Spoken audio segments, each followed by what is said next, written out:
পুরুষ কেন এত অসহায় এ সম্পর্কে দর্শককে একটু বলবেন। আসসালামু আলাইকুম, আশা করি সবাই ভালো আছেন। পুরুষ অসহায়, এটা অনেক কঠিন একটা প্রশ্ন, এটার উত্তর অনেক কঠিন। একটা পুরুষ জন্মগ্রহণ করেই চ্যালেঞ্জ নিয়ে, তার সমস্ত চ্যালেঞ্জ নিয়েই তাকে বেঁচে থাকতে হয় যতদিন বেঁচে থাকে উনি। সর্বপ্রথম ফ্যামিলি থেকে শুরু হয়।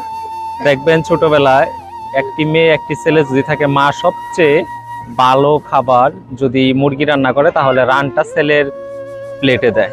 ছেলে কিন্তু ভালো খাবার খায়, তো মায়ের হাতে যতদিন খাবার খায় ততদিন সে সবচেয়ে ভালো খাবার খায়, বেশি খায় তুলনামূলক মেয়েদের থেকে। এটা একটু দেখতে অন্যরকম দেখা হলে ঘটনা সত্য। আচ্ছা, কিন্তু এরপর থেকে সংসার জীবনে আসার পরে তার চ্যালেঞ্জ শুরু, আমরা জানি। তো চ্যালেঞ্জ শুরু, সে লেখাপড়া শেষ করে চাকরি জীবনে আসে।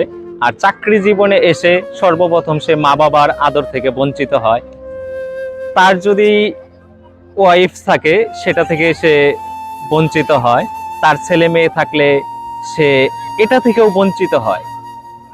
কি নির্মম পরিহাস! অল্প কিছু টাকার জন্য, অনলি 15 থেকে 20,000 টাকার চাকরির জন্য সমস্ত মায়া মমতা সব বিসর্জন দিয়ে এক জেলা থেকে অন্য জেলায়, এক দেশ থেকে অন্য দেশে পুরুষকে কাজ করতে হয়। আজকে যারা প্রবাসে আছে, আমি তো বলি সে আছে জেলখানায়, 5 বছর পরে সে আসে জামিনে।